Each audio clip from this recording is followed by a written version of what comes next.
Dans le cas de Laurent Gbagbo, évidemment, c'est très clair.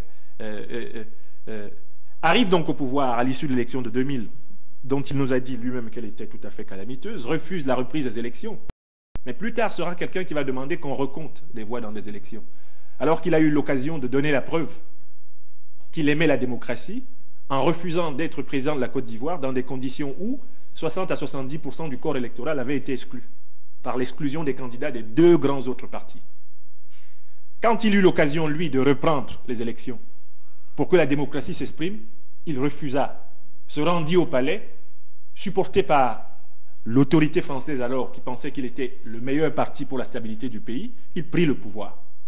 Et d'ailleurs, dès le lendemain, la France, qu'il allait traiter de tous les noms d'oiseaux plus tard, la France le reconnaissait comme le président légalement et légitimement élu, ce qui eut l'effet de faire que toute la communauté internationale se coalise pour reconnaître M. Laurent Gbagbo comme le président de la Côte d'Ivoire.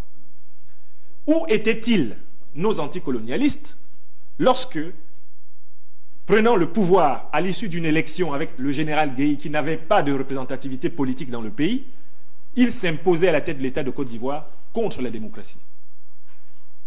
Où étaient-ils, ces anticolonialistes, lorsque, pour réprimer l'opposition, alors constituée du PDC et du RDR, un charnier de militants de ces partis fut découvert à Yopougon? Où étaient-ils, nos anticolonialistes?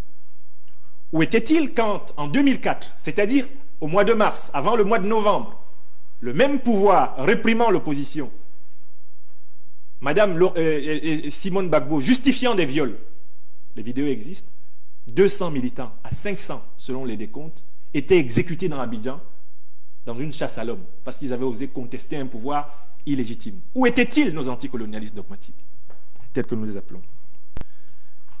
Quant à M. Gbagbo, mais c'est évident, non seulement les meilleurs conseillers qui le défendent aujourd'hui sur la place de France viennent de l'extrême droite française, je pense par exemple à M. Bernard Oudin, mais mieux que cela, les thèses qu'il a défendues à partir de la contestation de son pouvoir en 2000, c'est-à-dire les thèses qu'on n'avait jamais trouvées dans un ouvrage public du FPI avant 2000, ces thèses-là se recoupent point pour point avec le national-chauvinisme à la française.